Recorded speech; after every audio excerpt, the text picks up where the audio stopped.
Alléluia, bonjour à tous. Hello Flavio Vive. J'espère que ça va. Il y a de l'effervescence ce matin. Alléluia. Bienvenue peuple de Dieu. Amen.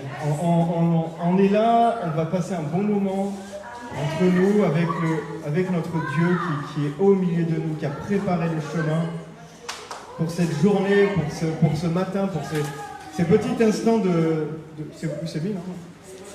Oui. Pour ces petits instants de boost qu'on va recevoir ce matin. Ça commence par Happy birthday to you.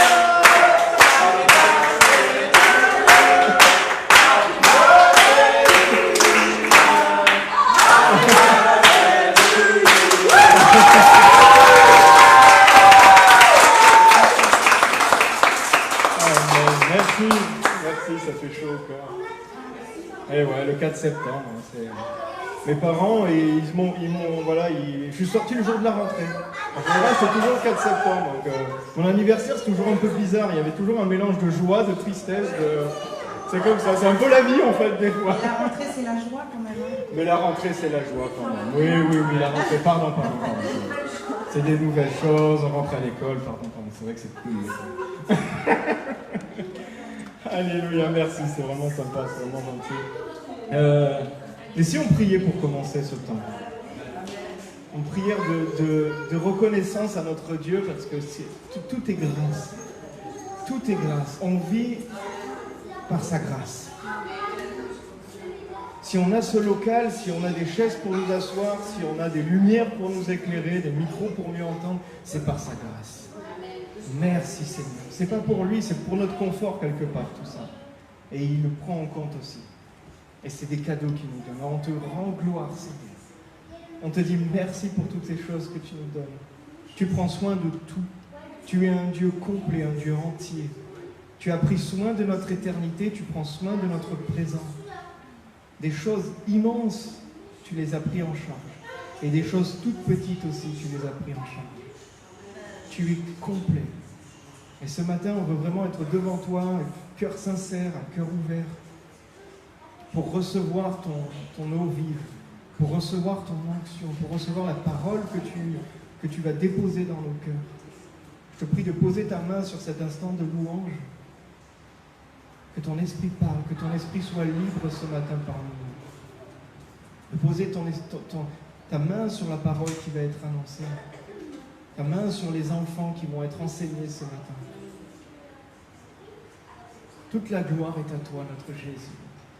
Et on est là ce matin, en tant que famille, en tant qu'amis, devant toi, à tes pieds. Ah, on t'accueille, Seigneur Jésus.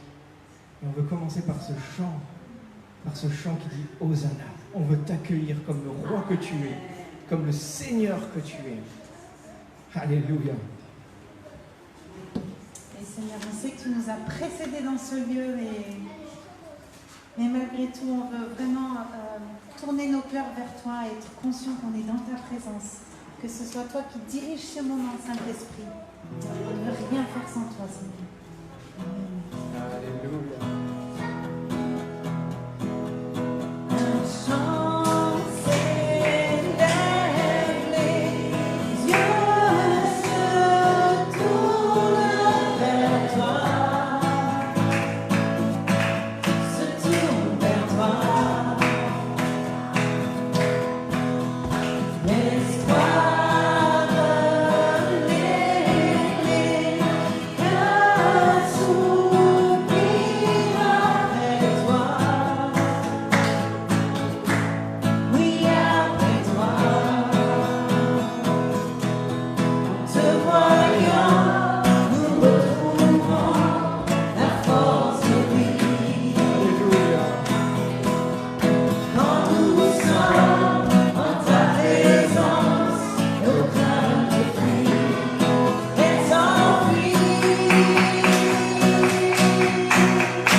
Dans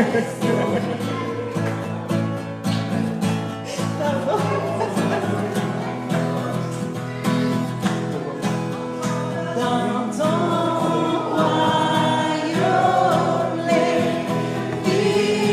misères sont restaurées.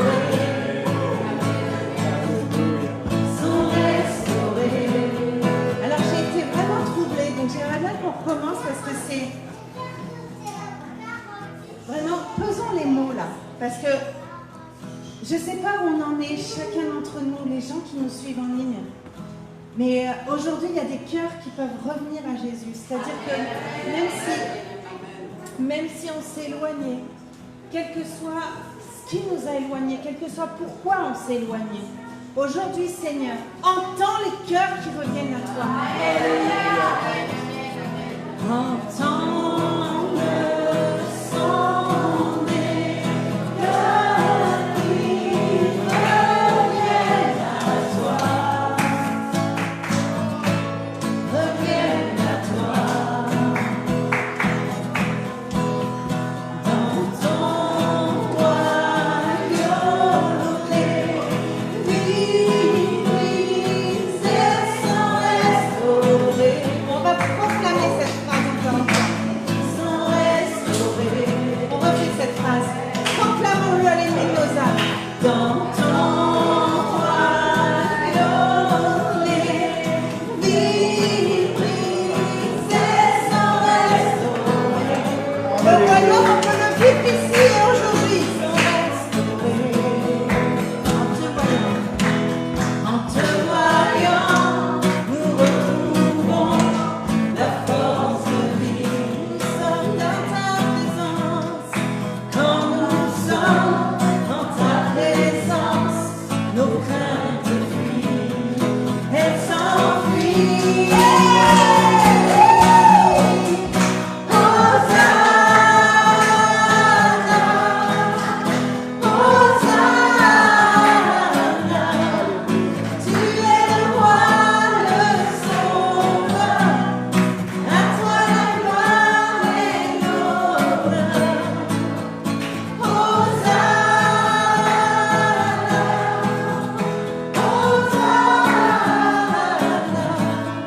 nous t'accueillons parmi nous. Sois le bienvenu, oh Jésus, nous t'accueillons parmi nous. Sois le bienvenu, oh Jésus. Alléluia, sois le bienvenu, Seigneur, ce matin. Bienvenue, oh Jésus. Tu es le bienvenu, Seigneur.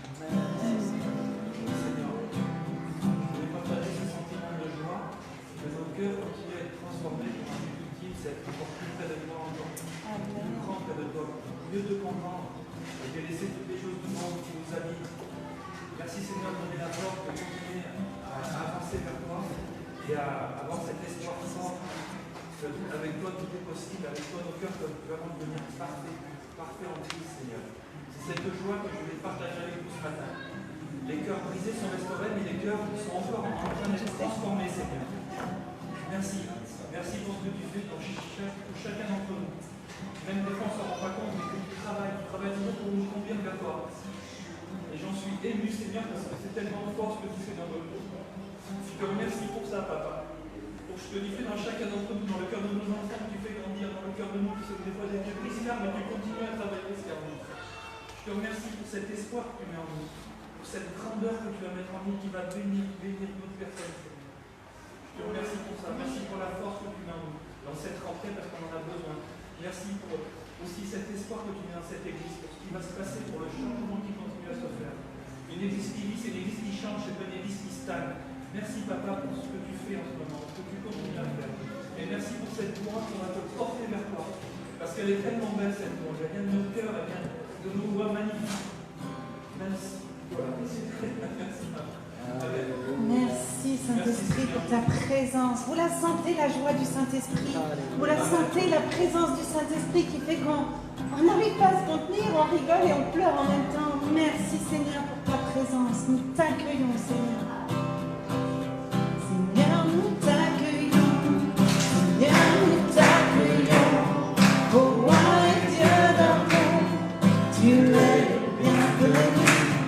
Seigneur, nous t'accueillons.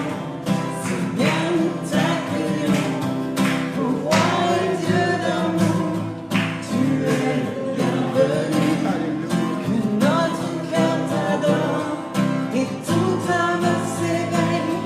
Ô roi et Dieu d'amour, tu es bienvenu. Que notre cœur t'adore et toute âme s'éveille. Ô roi et Dieu d'amour, tu es bienvenu. Alléluia, merci Seigneur. Sois le bienvenu ce matin dans chacune de nos cœurs, dans chacune de nos vies, Seigneur. Sois le bienvenu dans nos familles entières, Seigneur. T'accueillons. Merci Seigneur. Ouvre nos cœurs ce matin, Seigneur. Merci pour ta présence. Tu es saint. Merci, Seigneur. Parce que malgré ta sainteté, ta grandeur, Seigneur, tu es là avec nous. Merci, Saint-Esprit, pour ta présence à nos côtés, en nous. Digne de tous les chants que je chanterai, digne de la louange que j'élèverai, digne de chaque souffle que je te rendrai, je vis pour toi.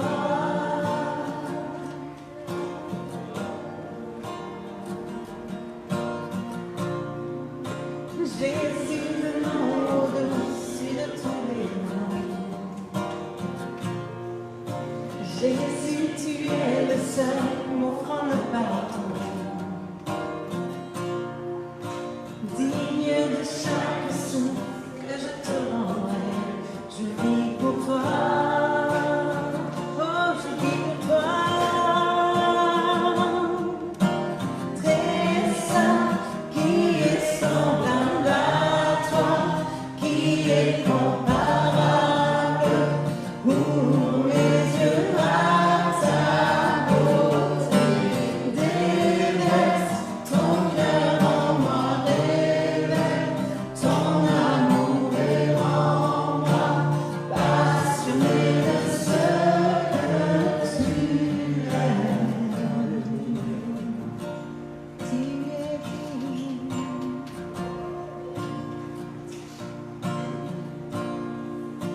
Digne de tous les chants que je chanterai, tu es digne, digne de la louange que j'élèverai, digne de chaque souffle que je te rendrai, je vis pour toi.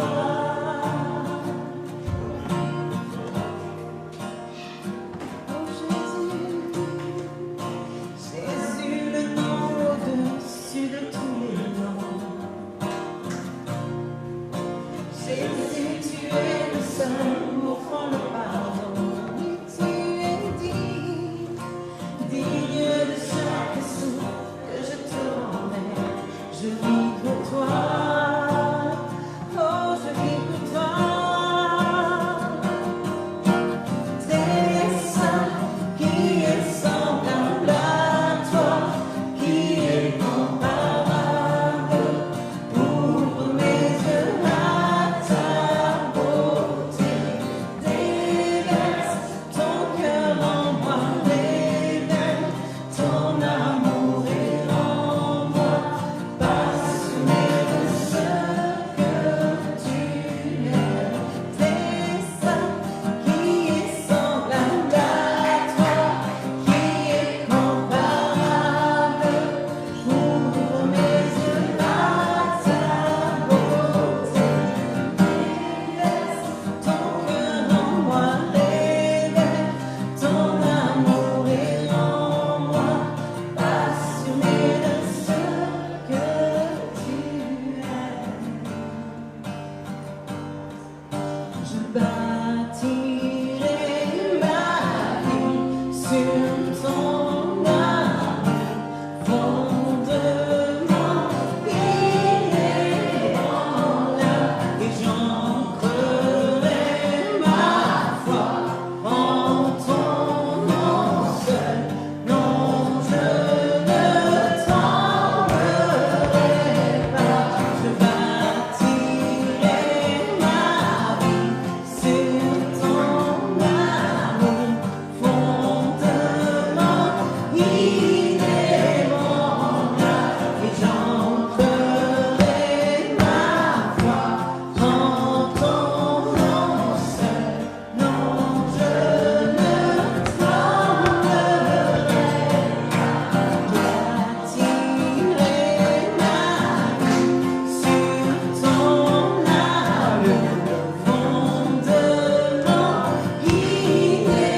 portes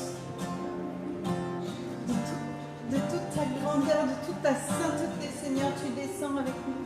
Merci, Saint-Esprit, pour ta présence dans nos vies. Merci parce que tu nous portes. Tu es le consolateur, tu es notre avocat, tu es notre ami, Seigneur. Merci parce que dans ta présence, on peut proclamer qu'on ne tremblera pas. Qu'on veut ancrer notre vie et notre foi sur toi, Saint-Esprit. Merci, Jésus.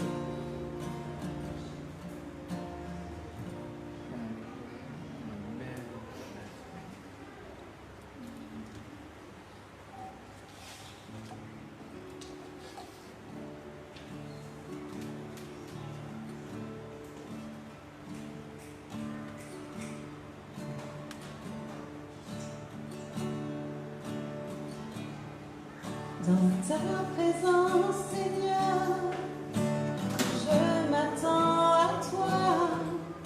J'ai soif de ta présence. Oh Jésus, tu marches devant moi, me montrant le chemin.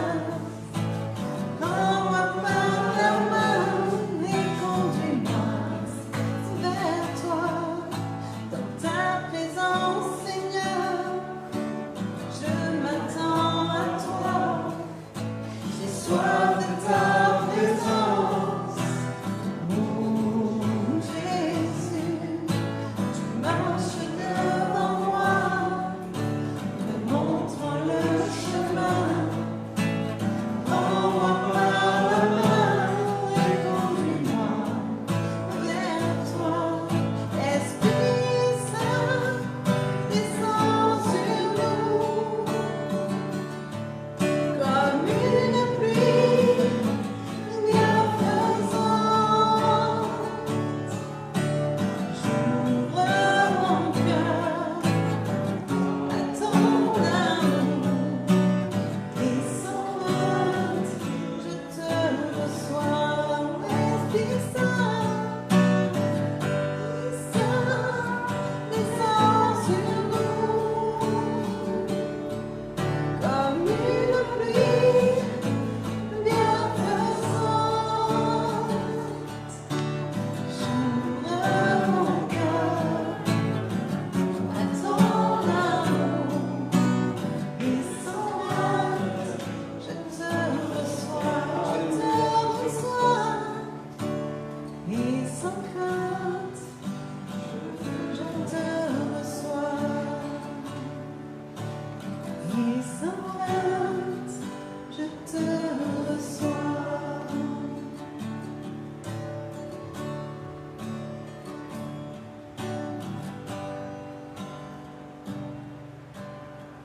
Merci, Seigneur. Je te reçois, Saint, Saint. Alléluia.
Éternel puissant, roi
roi majestueux, Seigneur.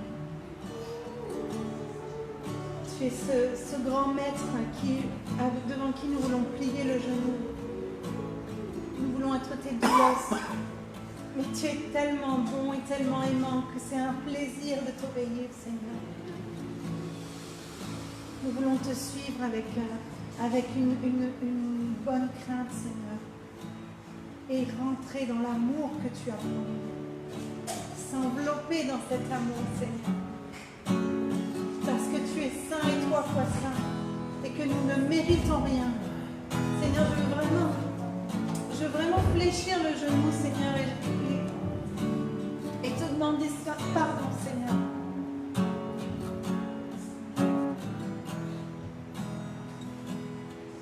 Pardon pour toutes les fois où je ne t'ai pas suivi. Pour toutes les fois où je ne t'ai pas obéi.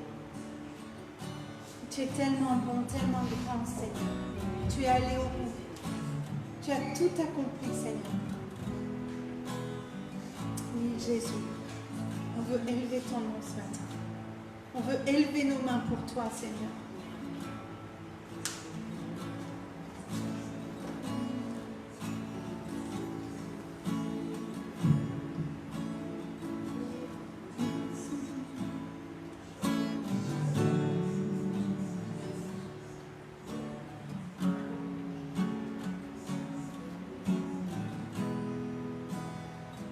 Me voici.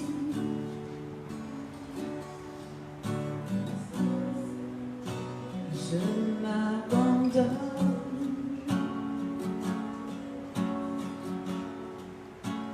Premier des pécheurs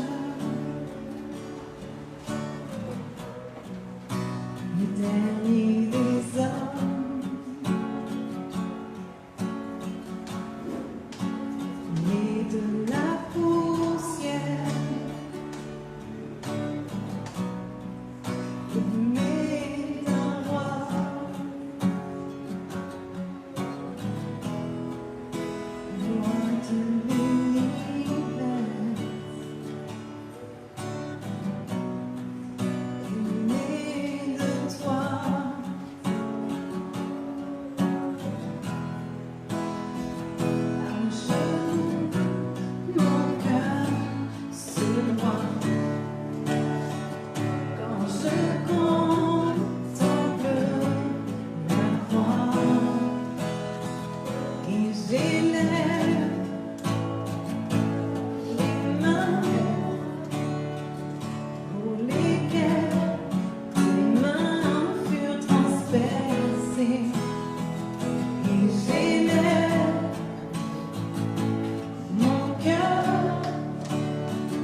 Me voici.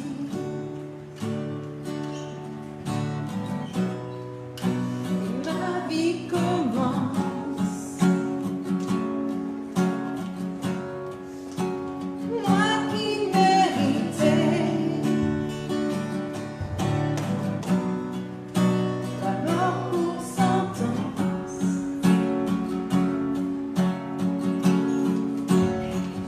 Mes chaînes sont brisées.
ce Dieu qui a tout accompli, comme dit ce chant, en une seconde, tu as tout changé, Jésus. Tu as tout changé. Des milliers d'années, des milliers d'années passées, des milliers d'années futures de péché ont été pris à son nom. Quelle puissance, quel amour, quelle gloire. On veut lever ses mains vers ce Dieu tellement grand, tellement immense.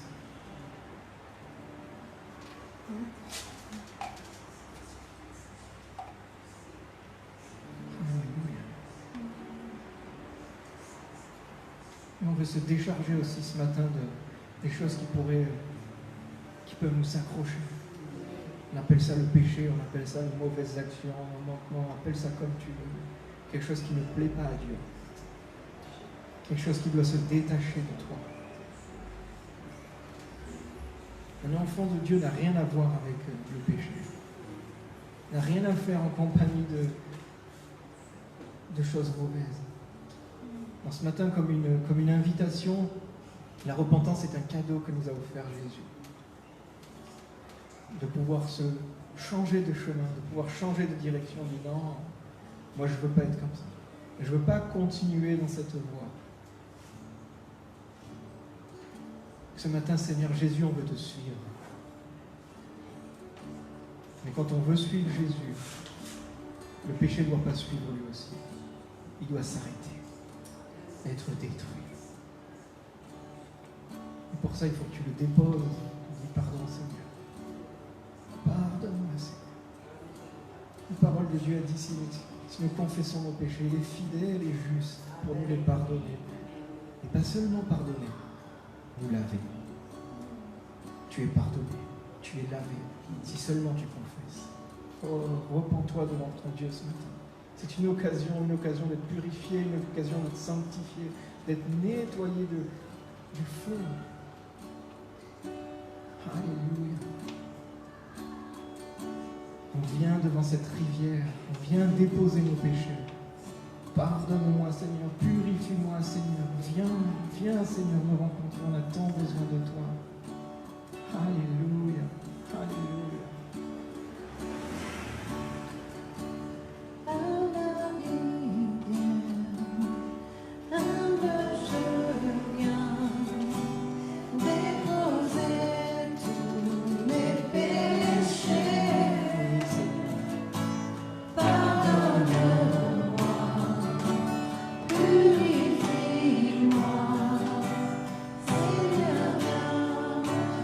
Remplis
Quand Jésus vient, il ne se passe jamais rien.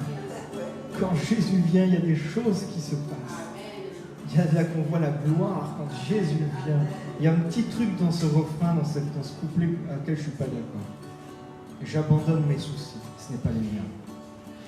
On va le rechanter, on dit j'abandonne les soucis. Et c'est ce que tu peux abandonner aussi ce matin, tu peux abandonner une maladie. Tu peux abandonner une douleur. Tu peux abandonner un fardeau que tu as depuis tant d'années. Alléluia, ce n'est pas à toi, ce n'est pas ton fardeau, ce n'est pas ta maladie, ce n'est pas c'est tout est à Jésus. Alléluia, on a une église qui croit en la guérison. En la guérison de l'âme, en la guérison du corps, en une guérison parfaite et totale. On croit en ça ici. Amen, alléluia. On va reprendre ce couplet. Alléluia. Et on va remplacer les soucis. Et quand tu chantes ça, tu penses à quelque chose que tu laisses. Tu le laisses. On n'en parle plus. C'est réglé. Alléluia. Alléluia. Donc normalement, on doit écouter une cacophonie de tout un tas de mots différents à ce moment-là. Ou dans ton cœur. N'hésitez pas, ou dans votre cœur. Précieux Jésus, entre tes mains, j'abandonne les soucis. Prends, Seigneur. Oui, prends ma main, attire-moi, Seigneur, viens te rencontrer. Alléluia. Précieux Jésus, entre tes mains, j'abandonne les soucis. Oui, prends ma main, attire-moi, Seigneur, viens me rencontrer. Seigneur, viens. Seigneur, viens me rencontrer. Alléluia. Merci, Seigneur. Merci, Seigneur. Seigneur veut entrer. Jésus veut entrer. Invite-le. Quand tu l'invites, il vient. Alléluia. Merci, Seigneur. Merci, Seigneur. Gloire à toi, Jésus. Alléluia.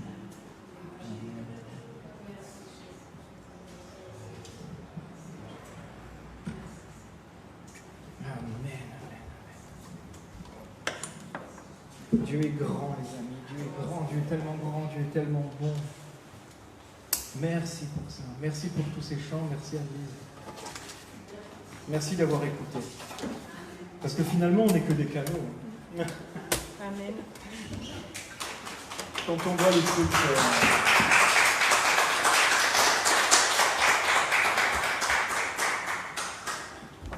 Quand on comprend, on dit juste Seigneur, me voici. Seigneur, je veux être à toi, je veux te servir. Je suis là, Seigneur.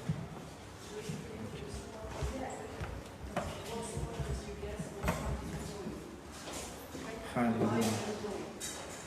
Les enfants vont passer un bon moment dans la présence de Dieu avec un enseignement. Ah bon, on le fera après, je sais pas quand. Quoi qu'on va le faire maintenant, t'as raison. On va profiter de ce moment un peu de flottement, justement, pour apporter nos dîmes et nos offrandes devant le Seigneur. Jésus a dit un jour qu'on doit être des gens équilibrés, qu'on ne doit pas oublier, qu'on doit faire des choses nouvelles. La dîme n'est pas quelque chose de religieux, n'est pas quelque chose c'est pas une obligation, c'est quelque chose avec le cœur. Il y en a certains qui disent qu'on est libéré de ça, on est libéré de plein de choses, mais on ne doit pas oublier ça, d'honorer Dieu. C'est un acte où on l'honore. On l'a chanté ce matin, Dieu est grand, Dieu il prend soin de tout. Dieu il prend soin de tout. Alléluia. Et on apporte ça avec vraiment une joie, une foi, une confiance. Parce que c'est une libération pour nous. J'ai entendu dire que c'est pas Dieu qui a besoin de ta dîme, c'est toi qui as besoin de donner à Dieu. Dieu n'a pas besoin de tes dons, il ne va pas devenir moins riche, il ne va pas s'appauvrir si tu ne lui donnes pas les sous que tu lui donnes. Mais c'est toi qui as besoin de donner. Et avec ça, gloire à Dieu, on peut gérer on prie, voilà, priez pour nous, pour les bonnes gestions, parce qu'on est appelé à être des intendants, des gestionnaires, pour que ça soit géré avec sagesse, avec sainteté, avec crainte aussi, et que l'œuvre du Seigneur avance. Alléluia. Merci. Ce matin,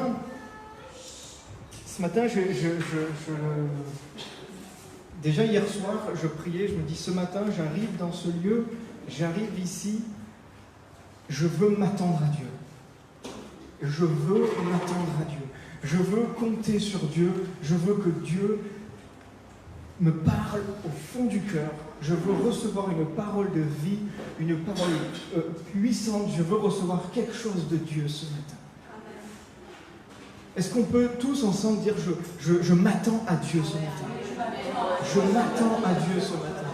Peu importe, j'arrive le dimanche matin, des fois avec un bagage, avec un sac à dos, avec des soucis, avec des problèmes, avec le travail, la famille, la santé. Peu importe, je m'attends à Dieu. Je voudrais qu'on commence par cette parole dans Ésaïe 40, qu'on peut s'approprier, mais tellement fort pour nos vies. Dans Ésaïe 40, c'est marqué, voilà, on peut dire, c'est marqué, « Pourquoi dis-tu Jacob, pourquoi répètes-tu Israël, ma destinée est cachée à l'Éternel, mon droit passe inaperçu de mon Dieu. » On peut le remplacer par nous. Pourquoi dis-tu Julien? Pourquoi dis-tu un tel et un tel? Pourquoi dis-tu fleuve d'eau vive? Pourquoi dis-tu des fois ma famille?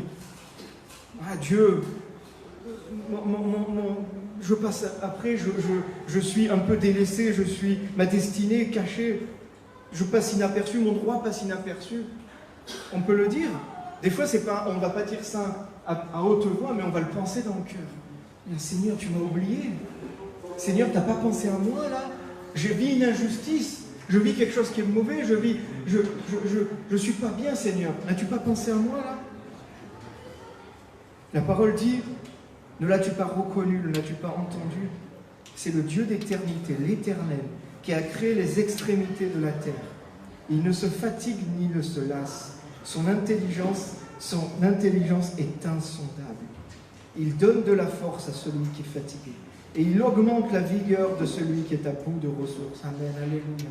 Il augmente la vigueur de celui qui est à bout de sources, à bout de course, à bout de souffle, qui n'en peut plus. Si tu es à bout de souffle, si tu es fatigué, gloire à Dieu, tu vas être ressourcé. Et pas par quelque chose de petit, par la puissance de Dieu, par la puissance du Saint-Esprit qui va s'élever en toi. Il donne de la force à celui qui est fatigué. Il augmente la vigueur de celui qui est à bout de ses ressources. Les adolescents se fatiguent, ils se lassent, et les jeunes hommes trébuchent bel et bien. Mais ceux qui espèrent en l'Éternel renouvellent leur force et prennent leur vol comme les aigles. Ils courent et ne se lassent pas, ils marchent et ne se fatiguent pas. Alléluia. Mais ceux qui espèrent en l'Éternel, ce mot aussi peut être traduit par ceux qui s'attendent à l'Éternel, pour ceux qui mettent leur espérance en l'Éternel, pour ceux qui mettent tout en l'Éternel. Mais ceux-là, ils prennent leur vol comme les aigles. Quand on prend un envol, quand on prend de la hauteur, les choses, un problème qui des fois peut être énorme, peut devenir tout petit. Peut devenir tout petit, insignifiant. Et on peut voir un ensemble des choses. On peut voir le truc de plus haut. On se dit, finalement, il y a des choses que je n'avais pas vues, qui m'étaient cachées. Prenons notre envol comme les aigles. Ceux qui se confient en l'Éternel prennent leur envol comme les aigles. Ils courent et ne se lassent pas. Ils marchent et ne se fatiguent pas. Alléluia. Moi, je veux me confier en toi ce matin, Éternel. Je veux espérer en toi. Je veux m'attendre à toi, Seigneur. Je n'ai pas peur de marcher, je n'ai pas peur de courir, parce que comme je m'appuie sur toi, comme j'espère en toi, comme je m'attends à toi, alors je ne vais pas me fatiguer. Alors je vais être préservé dans tes mains. Préservé de la fatigue, préservé du découragement. Des fois, le découragement, on se dit, je suis découragé, on lance ça comme quelque chose de peut-être une habitude, une fatigue. Mais des fois, le découragement, ça peut être une arme de l'ennemi. Des fois, ça peut être une arme de l'ennemi. C'est dur d'être découragé, c'est dur d'être fatigué. Mais des fois, dans le découragement, prenons autorité. et dire je refuse ça. J'enlève le dé, je veux être courageux. Je veux être courageux. Comme Dieu a dit à Josué, il a dit, ne t'ai-je pas ordonné, fortifie-toi, prends courage. C'est un ordre qui dit Dieu. Ne t'ai-je pas commandé, ne t'ai-je pas ordonné, seulement fortifie-toi, prends courage. On chasse le découragement parce que comme on se confie en Dieu, comme on espère en Dieu, on croit en cette parole et notre envol arrive. On va voler comme les aigles et on court et on ne se lasse pas. Alors merci Seigneur pour ces paroles qui vont être reçues ce matin. Je m'attends à toi, j'ouvre mon cœur. Je veux recevoir de ta part. Être renouvelé, être régénéré, être consolé, te découvrir encore plus, être peut-être bousculé, être changé en tout cas Seigneur. C'est mon désir pour ce matin, c'est le désir de mon cœur ce matin.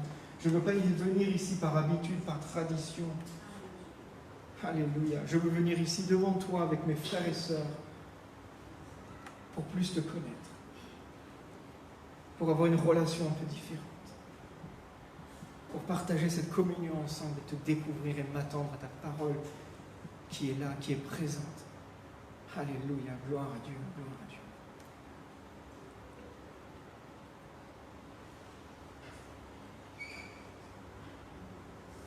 Voilà, ça c'était l'intro. Amen. Je vous invite, on va continuer dans la parole de Dieu. On va aller à Luc 24. On va ouvrir nos Bibles à Luc 24 et on va lire un peu ces passages. Ça nous parle donc jusqu'au verset 35 à peu près, je pense. Et ça nous parle de ce moment qu'on connaît bien. C'est ce moment où les disciples sont sur la route d'Emmaüs. Et au début du chapitre 24, c'est le moment où les femmes vont découvrir le tombeau vide. Donc ces deux moments, en fait, ça a été mis dans ce chapitre. Alors, les chapitres de la Bible, c'est pas inspiré. Les chapitres ont été faits après. Au début, la Bible, tout ce qui était les écritures judaïques, etc., était mis d'un seul trait. Et après, les hommes ont mis des chapitres pour un peu qu'on se retrouve. Mais dans ce chapitre-là, ils ont trouvé bon de mettre ces deux passages ensemble. Et moi, je trouve ça pas mal parce qu'en fait, quand on va lire, remarquez bien, il s'est passé quelque chose là, dans ce chapitre 24. Avant, il s'est passé la crucifixion de Jésus. Jésus a été cloué sur une croix, Jésus est mort à l'heure où, dans leur esprit, à l'heure où on va lire ce passage. Et je pense que les femmes, la mère de Jésus, les disciples de Jésus, les amis, devaient être quand même dans une certaine, on va dire, tristesse. Il y avait quelque chose qui n'allait pas, c'était un choc. C'était un choc, le Messie, ceux qui ont suivi pendant 3 ans, qu'ils ont vu des miracles, ils ont vu des résurrections, ils ont vu des choses incroyables. Celui qui devait sauver Israël, maintenant, à l'heure où on va lire ça, dans leur esprit, il est mort. Wow. Ils ont tout abandonné et maintenant il n'est plus là. Et c'est dans ce contexte-là qu'on va lire ça. Et il y a les femmes vont réagir d'une manière, et les disciples d'Emmaüs vont réagir d'une autre manière. Alors c'est marqué, le premier jour de la semaine, elles se rendirent à la tombe de grand matin, en apportant des aromates qu'elles avaient préparés. Elles trouvèrent que la pierre avait été roulée devant le tombeau. Elles entrèrent, mais ne trouvèrent pas le corps du Seigneur Jésus. Comme elles étaient perplexes à ce sujet, voici que 2 hommes se présentèrent devant elles en habits resplendissants. Toutes craintives, elles baissèrent le visage vers la terre, mais ils leur dirent, « Pourquoi cherchez-vous le vivant parmi les morts? Il n'est pas ici, il est ressuscité. Souvenez-vous de quelle manière il vous a parlé lorsqu'il a été encore en Galilée. » Là, elles ont compris que Jésus est vivant. Jésus est vivant. Jésus est ressuscité des morts. Et quand je lis ce passage, moi je ne peux pas m'empêcher de dire, elles ont eu la primeur. Ces femmes-là ont eu la primeur de la révélation. Elles sont arrivées, elles ont vu le tombeau, les premières, et elles ont dit, oh, il est ressuscité. Elles ont eu peur déjà, elles n'ont pas compris. Ils ont ressuscité, il est ressuscité, il est vivant. Et quand je disais ça, j'ai eu une pensée parce que dans nos églises, on voit beaucoup de femmes. On voit beaucoup de femmes qui sont présentes. Des fois, les hommes, ils sont... Là, on est quand même, on est quand même pas mal d'hommes, gloire à Dieu, c'est bien. Mais on a beaucoup de femmes. Des fois, des femmes seules qui viennent, sans leur époux, sans leur mari. Anne-Lise, quand elle est venue au début à l'église, moi, j'étais pas avec elle. Moi, je disais... Alors, j'étais chrétien, on peut me dire... Enfin, j'étais chrétien. Moi, je me disais chrétien. On peut dire, bon, déjà, il croit en Dieu, c'est bien. Je croyais en Dieu, effectivement. Mais moi, je disais, moi, j'ai pas besoin d'eux. Alors, c'est peut-être pire, en fait, que de pas croire en Dieu, des fois. C'est peut-être de l'autre côté. Et je disais, ben, vas-y, toi, Annie, si tu veux, va à l'église. Moi, j'ai pas besoin de ça. Et Annie, elle venait à l'église et elle recevait.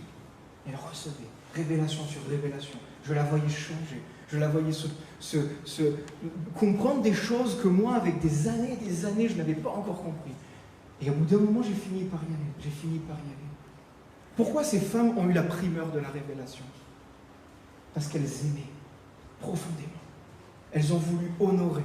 Elles ont voulu, même si c'est une tradition, même si on peut dire, ouais, c'est un peu inutile, on sait où la fin de l'histoire. Eux ne connaissaient pas encore la fin de l'histoire. On sait que c'est inutile d'apporter des aromates au corps de Jésus. Ce n'est pas le corps, il va être ressuscité, ce n'est pas utile. Elles ne le savaient pas.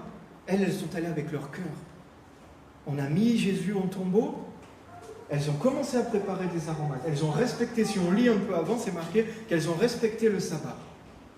Et après, le dimanche matin, le lendemain du sabbat, de beau matin, tôt, elles se sont dit, on ne peut pas rester comme ça. On ne peut pas rester assises à nous regarder. On va l'honorer. On va essayer de voir. On a des pratiques, on a des choses où voilà, dans l'amour, on va essayer. Et là, elles ont reçu une révélation. Et là, elles ont reçu une révélation. Et je pense que c'est ça, des fois, la femme, elle peut avoir un certain amour que des fois l'homme ne peut pas avoir. Mais c'est pas que c'est normal, mais si ça parle à quelqu'un, je veux vraiment que ce matin, tu prennes courage. Tu prennes courage. Reste dans ta fidélité avec Dieu. Reste dans ton amour avec Dieu. Ton mari suivra. Ton compagnon suivra. Ça suivra. Ça suivra. Amen. Je veux vraiment proclamer ça ce matin. Comme on voit ces femmes-là qui sont allées seules. Tu as eu la primauté, tu as eu la primeur de la révélation, parce que tu as été fidèle. Continue, ça va suivre. Alléluia. Mais c'est pas toujours facile. C'est pas toujours facile. Parce que quand elles sont revenues, donc du tombeau, elles s'en retournèrent pour annoncer tout cela aux 11 et aux autres.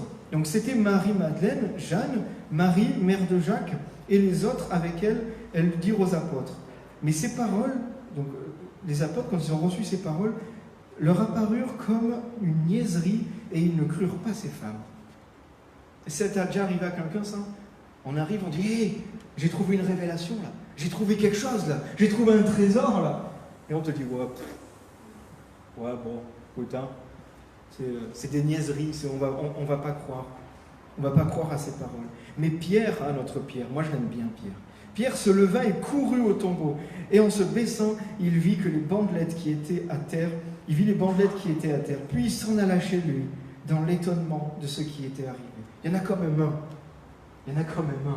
qui a dit, il faut quand même que j'aille voir ce qu'elle dit. Et là on arrive à la deuxième partie de ce chapitre, qu'on connaît bien. C'est marqué, et voici que ce même jour, 2 d'entre eux allaient à un village nommé Emmaüs, éloigné de Jérusalem de 70 stades. Et ils s'entretenaient de tout ce qui s'était passé. Alors d'un côté, on a des femmes qui étaient quelque part remplies d'amour, remplies de peine aussi, remplies qu'elles voulaient honorer leur maître. Et de l'autre côté, on a des disciples qui étaient tristes aussi, mais qui ont décidé de faire autre chose. Eux, ils sont partis.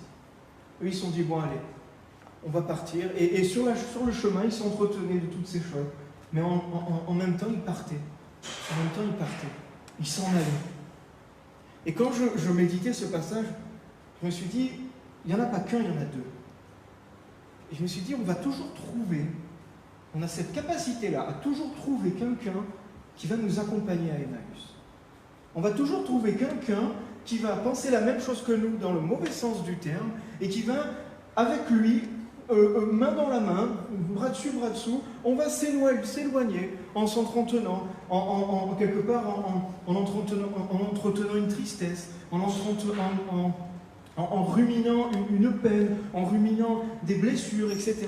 On a cette fâcheuse manie humainement de s'attacher aux gens qui pensent comme nous dans la peine.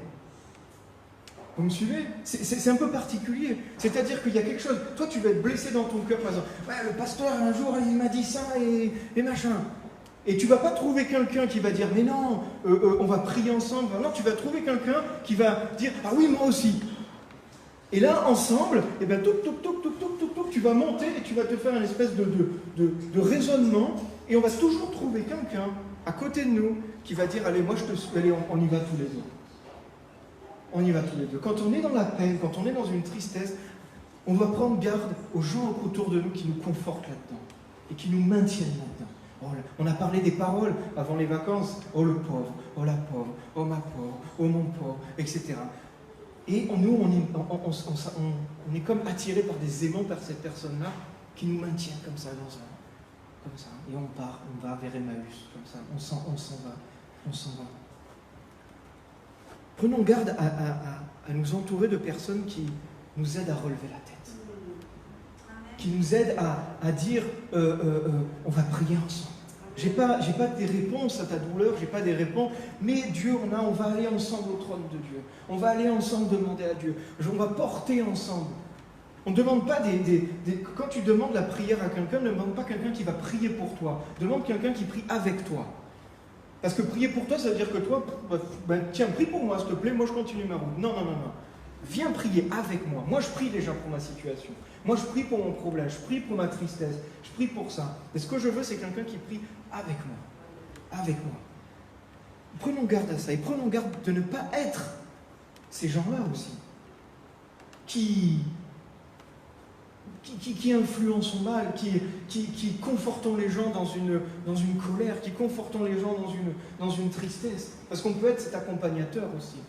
On doit être vigilant à ça.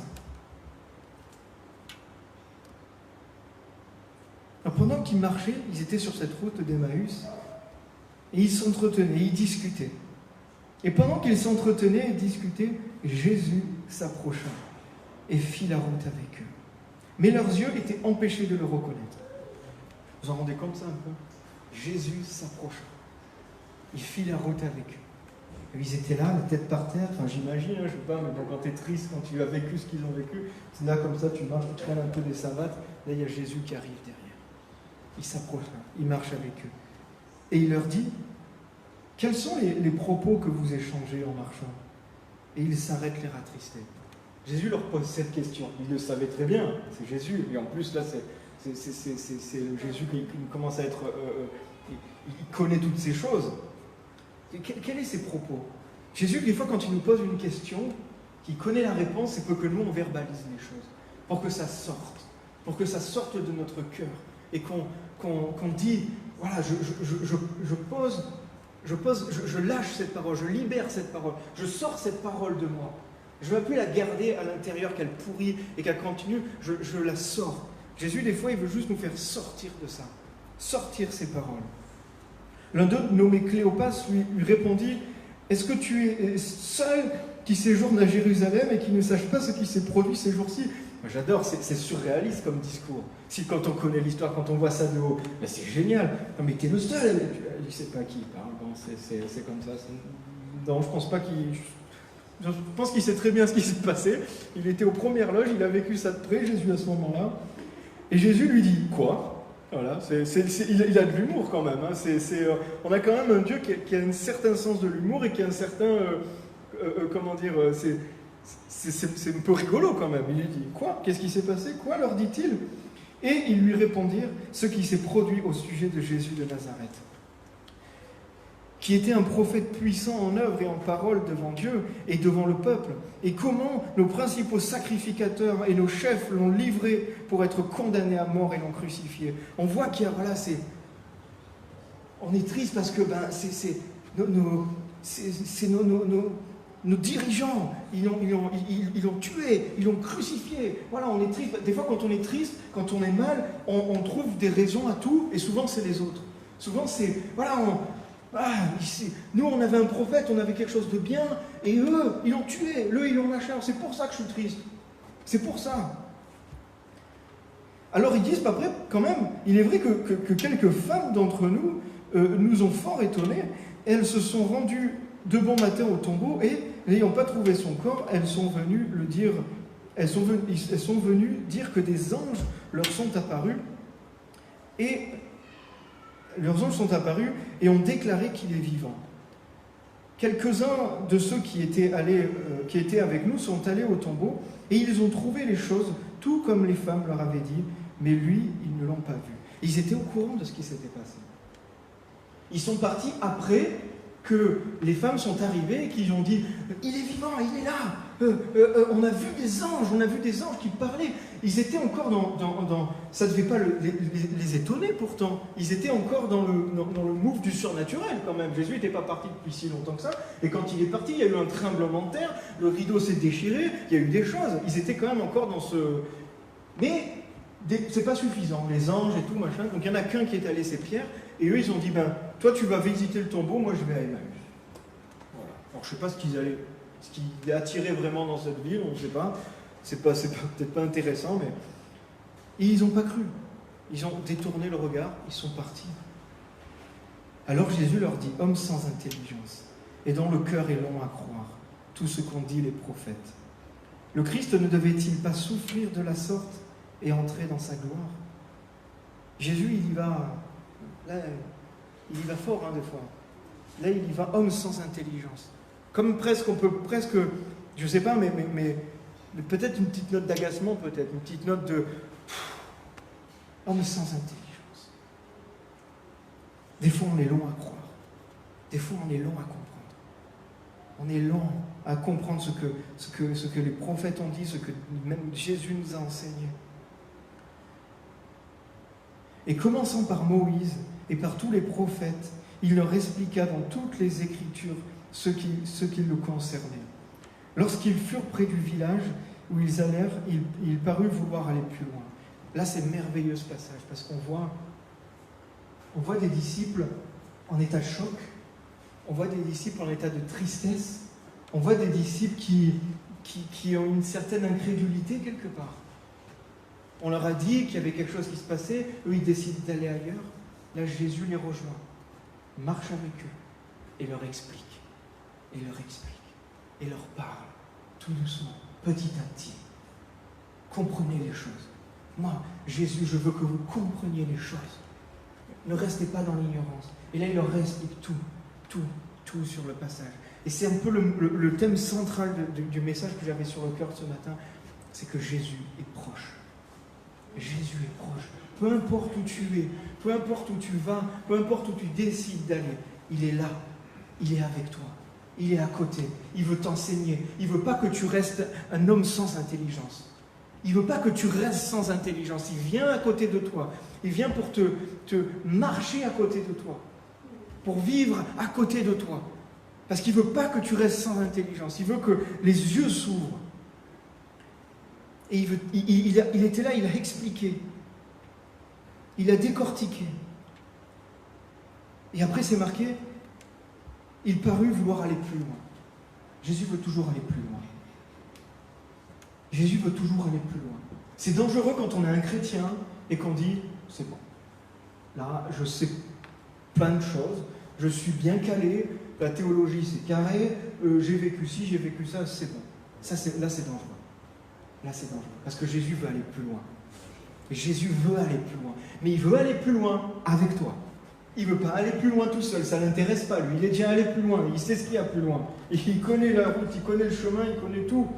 Il veut aller plus loin avec toi. Mais là, les disciples, ils disent, il le précède en disant « Reste avec nous, car le soir approche et les jours sont déjà à son déclin. » Et il entra pour rester avec eux. Alors il y a une chose que ces disciples-là... Alors je ne juge pas, hein, parce que des fois c'est très facile de notre hauteur, là, du pupitre, dire « Oui, ils avaient un manque de foi. » Non, les mecs, ils étaient quand même un peu traumatisés. Et moi, je ne sais pas vous, mais des fois, j'ai manqué de foi pour bien moins que ça. Hein. Donc je ne les juge pas.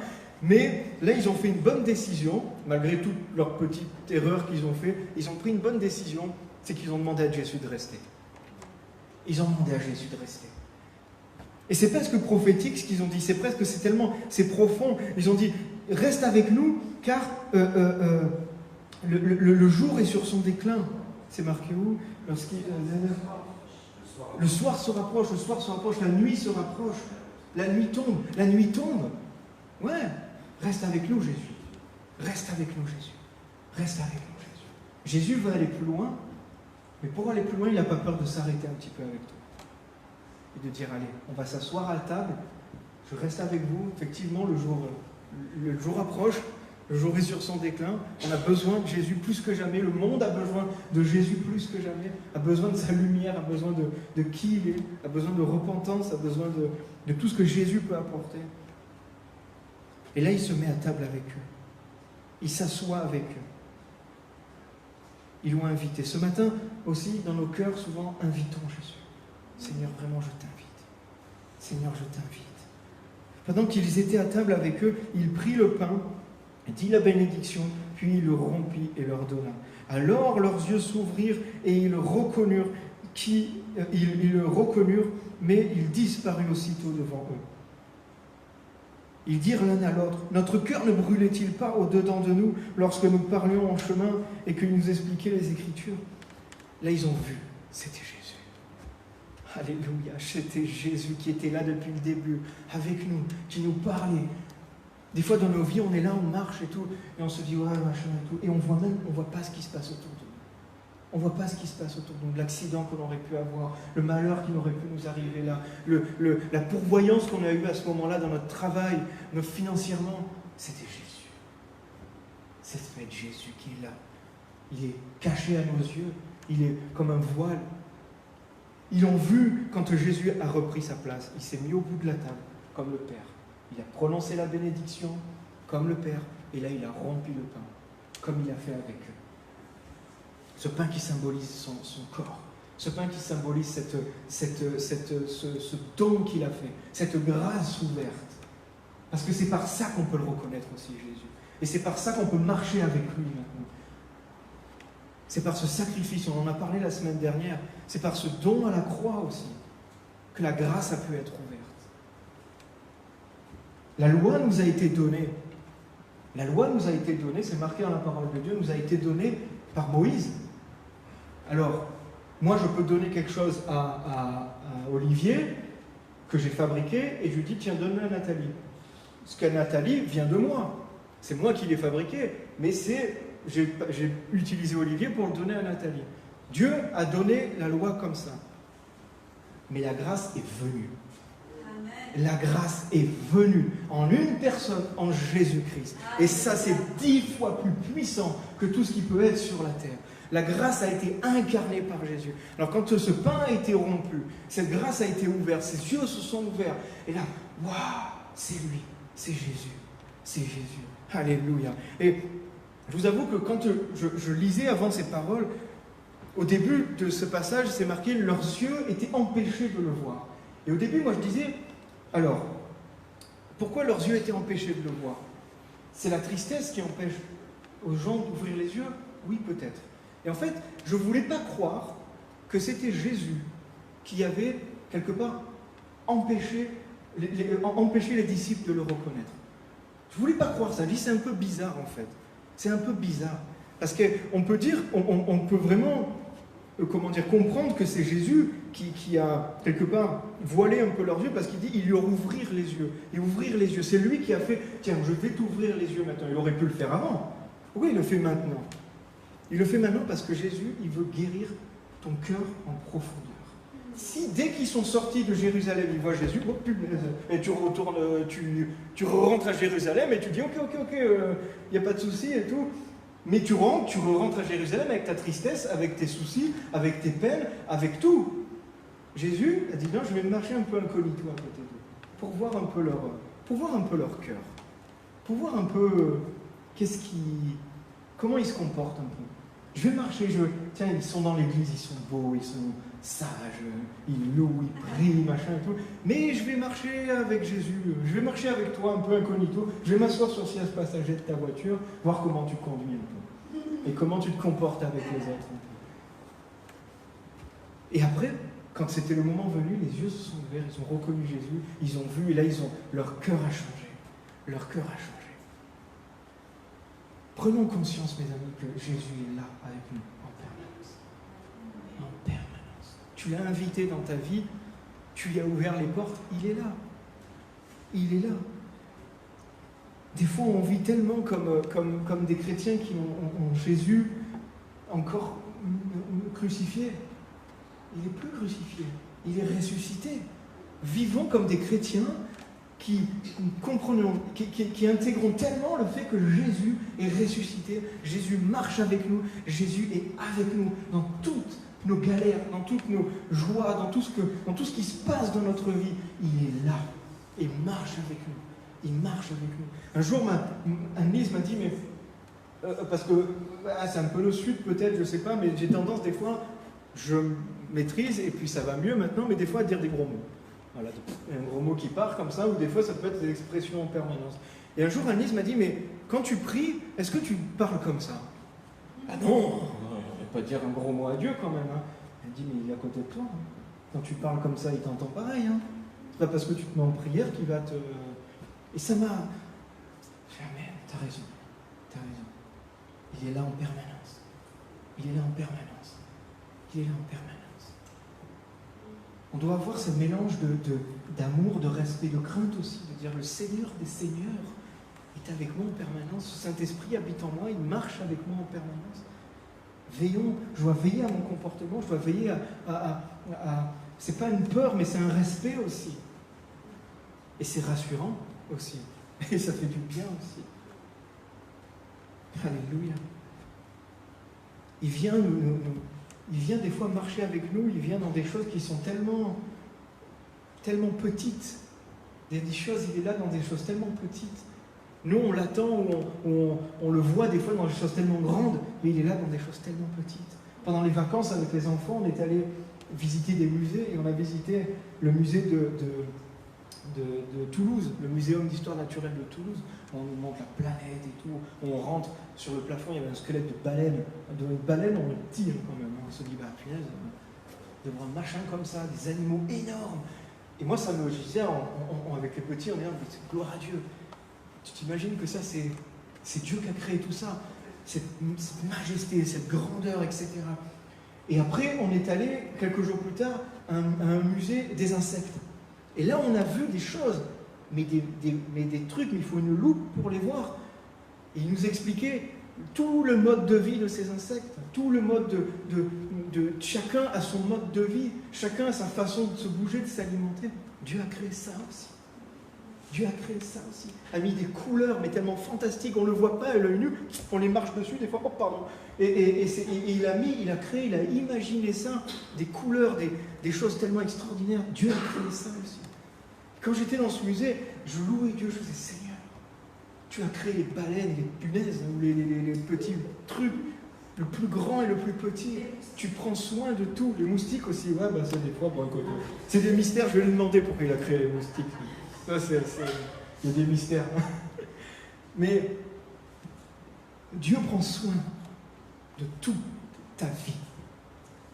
Dieu prend soin de toute ta vie, entièrement. De la chose la plus petite à la chose la plus grande, il n'y a rien qui n'échappe à son contrôle. Il n'y a rien qui n'échappe à ses yeux, à son cœur. Tout est sous contrôle, tout est sous la main de Dieu. Alléluia.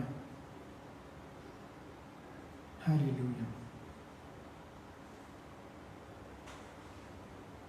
On va s'arrêter là et vraiment qu'on reste sur cette pensée, comme il est dit dans ce texte, que même si on ne le voit pas, même des fois si on ne ressent pas, ils avaient des émotions, pour voir que les émotions ne sont pas forcément... Souvent, on base notre relation à Dieu sur des émotions. Mais moi, ce matin, dans la louange, moi, j'ai rien ressenti.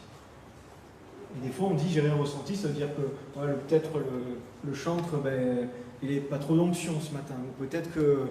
Et on met, des fois ça, on sait presque Dieu n'était pas là ce matin. Ils avaient le cœur qui brûlait dans leur ventre, dans leur poitrine. Et pourtant, c'est pas ça qui les a fait changer. Et pourtant, c'est pas ça qui leur a dit, il y a quelque chose quand même.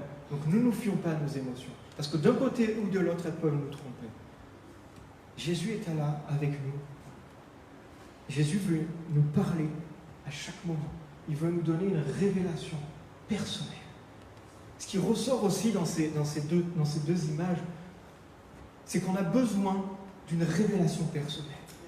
On a besoin d'un contact personnel avec Jésus.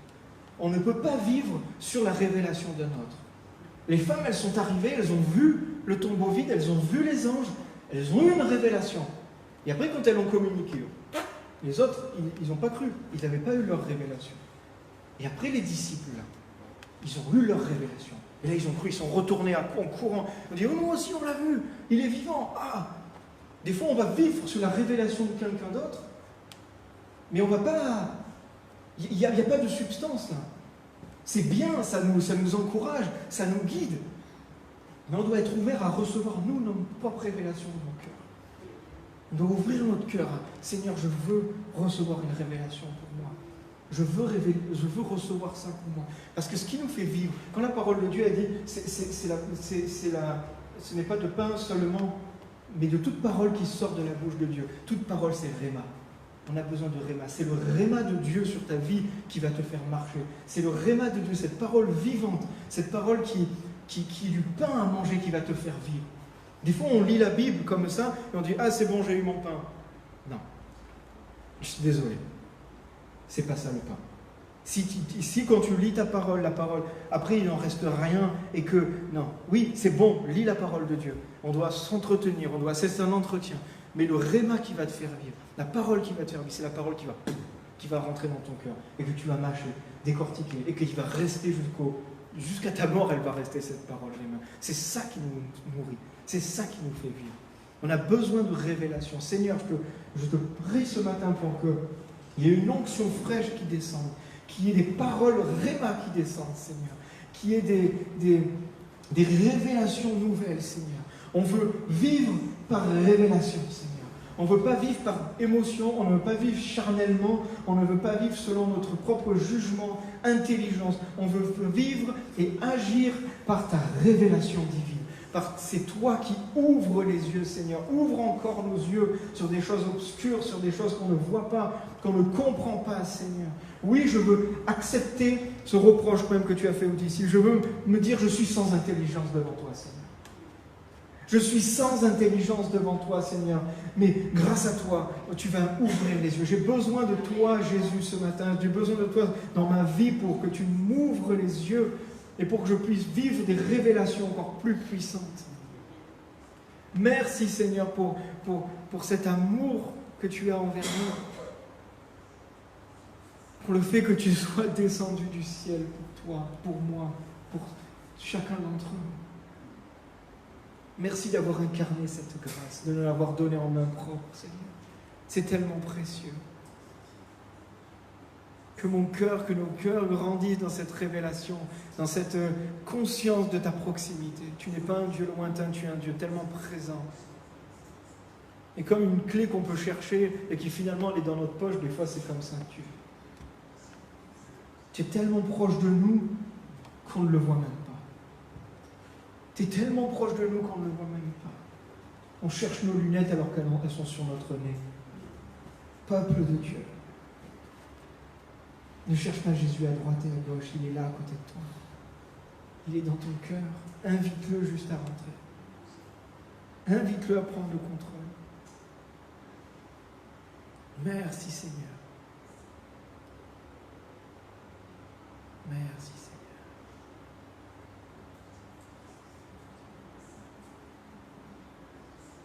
Que toutes ces paroles viennent vraiment s'ancrer en nous. Merci pour ton amour que tu nous expliques.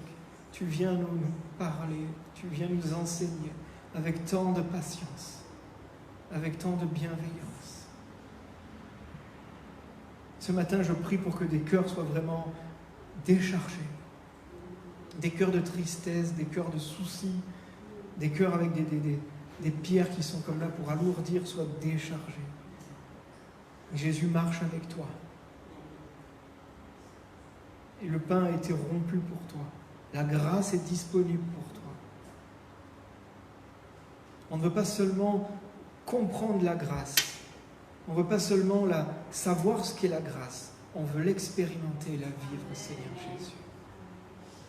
Parce que c'est tellement bon d'expérimenter ça, de connaître ça.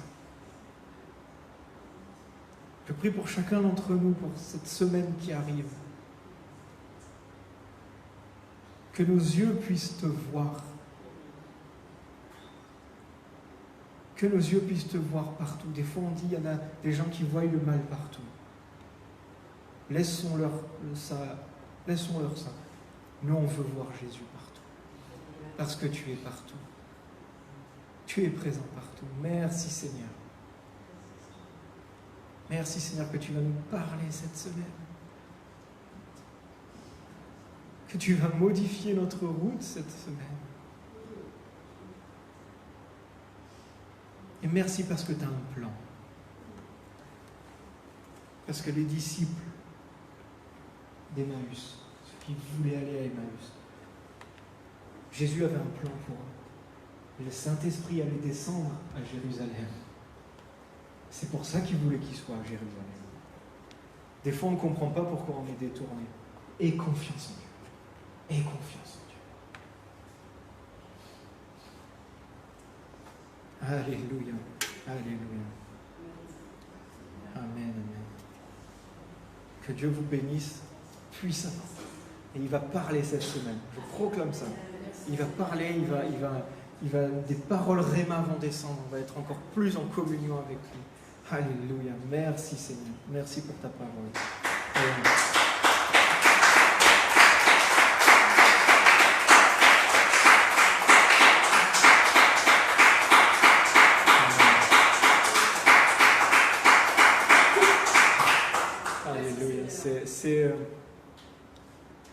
Des fois, même des fois tout le temps, en tant que prédicateur, on doit vivre les choses aussi. Et j'avais ce message sur le cœur, j'espère que je l'ai délivré comme j'ai dû le délivrer, comme bien, que ça n'était pas trop brouillon. Mais d'habitude, j'écris beaucoup. Vous avez vu que mon ordinateur, il est resté là. J'écris beaucoup et c'est comme un peu ma béquille en fait. Ça. Et quand j'ai préparé ce message, je me suis mis devant l'ordinateur et ça ne marchait pas. Enfin, lui, il marchait très bien, mais moi, ça ne marchait pas. Et c'est comme j'écris le titre, en fait, c'est « Jésus est proche ». Et c'est comme le Saint-Esprit m'a dit « Oui, mais avec toi aussi ». Donc viens comme un vieux prédicateur avec ta Bible, lis, et puis le message, il passera. Alléluia. Des fois, on a besoin de se mettre pas en danger, mais c'est un peu bizarre. Et Jésus est avec nous, marche avec nous, et on a besoin de l'expérimenter, mais pour ça, des fois, on doit lâcher une petite béquille aussi. On doit lâcher un petit truc qui nous dit ah ben, ça me rassure. Non, mais ma foi, elle est en Jésus. Et voilà, c'était le petit clin d'œil. Alors, ben, si vous me voyez le dimanche prochain ou dans plusieurs temps revenir avec mon ordinateur, c'est pas parce que j'ai perdu la foi, c'est parce que c'est pas un automatisme aussi. Gloire à Dieu. On va reprendre les groupes de maison cette semaine. Donc on va commencer par mardi à Saint-Laurent.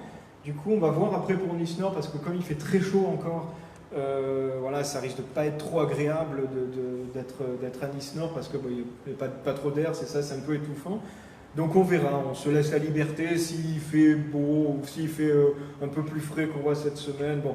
Mais normalement, on ne fait que le groupe de maison mardi à Saint-Laurent-du-Var. Donc vous êtes tous les bienvenus mardi, 20h ou 20h à Saint-Laurent-du-Var. On communiquera les adresses et tout pour ceux qui veulent venir. Voilà, soyez le bienvenu. C'est bon les groupes de maison. On est là, On aime bien manger en plus, on se fait un petit apéro et tout, et on parle de Dieu, on parle de notre Jésus qu'on aime tant. Et on va pouvoir parler un peu de la rentrée, de toute cette rentrée. Et on va rediscuter un peu avec les études bibliques, comment on reprend, si on reprend de la même façon ou quoi. Mais vous serez tenus au courant de toute façon de tout. Et que le Seigneur soit béni. Donc on vous attend mardi à la maison pour ceux qui sont disponibles. Et Amen. Amen. Voilà. Il n'y a plus rien à dire. Ouais, tu peux. Au revoir à ceux qui nous suivent. Voilà. Soyez bénis.